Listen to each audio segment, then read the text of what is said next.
Hi everyone, I am here with another true story for you. Where miracles happen, true stories of heavenly encounters.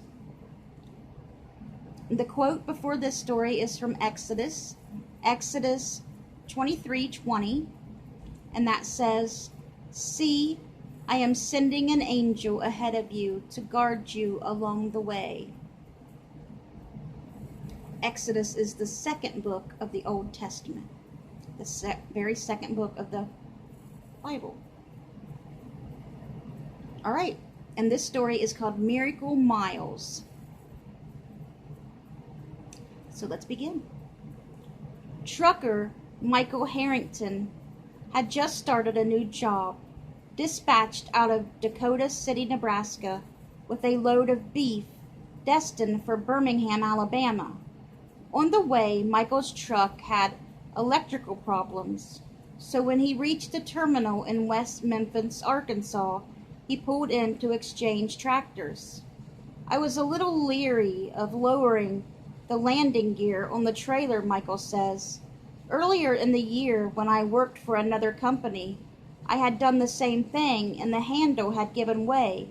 Thrown off balance, Michael had fallen and dislocated his right knee, eventually requiring surgery. So Michael lowered this load with extra care, but as he steadied himself and turned the crank one more time, it happened again. The jack gave way and Michael fell. Searing pain rolled over him. In horror, he realized that he had dislocated his left knee, and it would have to be reset. He was in a strange area. How could he find a doctor now? Or should he try to do it himself? Aware of the long journey still ahead, Michael gritted his teeth, slowly put his left knee in between the tandem tires, turned onto his right side and pulled as hard as he could. With a sickening snap, the kneecap popped back into place, but immediately his leg began to swell. The pain was agonizing.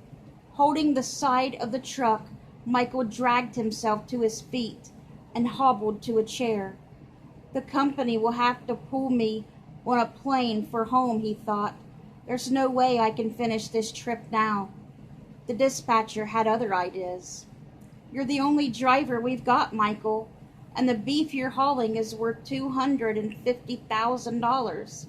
I'll do my best to get you home for Birmingham, but you've got to go on." They don't care. Under normal circumstances, it takes good arms, good legs, and eyes, and plenty of music power to drive a huge truck. But as Michael crawled into the cab, he was screaming on the inside. How was he going to shift gears? He knew how to upshift and downshift without using a clutch, but you need a clutch when you first take off.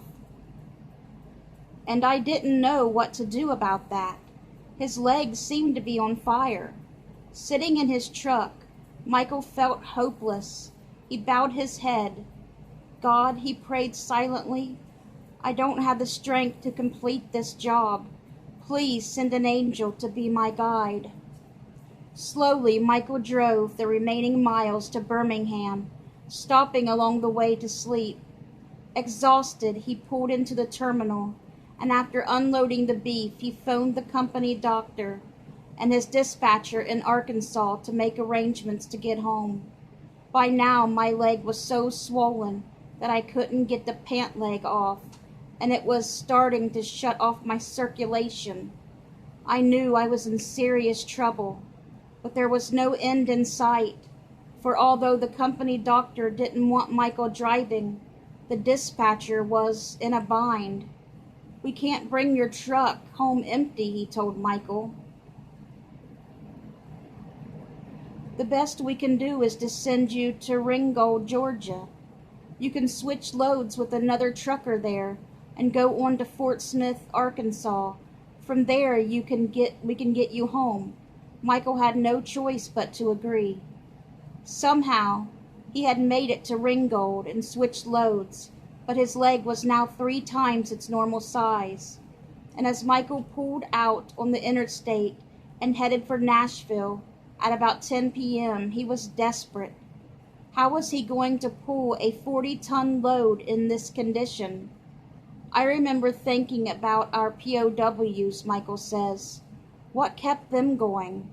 What held their spirits together when they were suffering, and they knew it would be a long time before they saw home?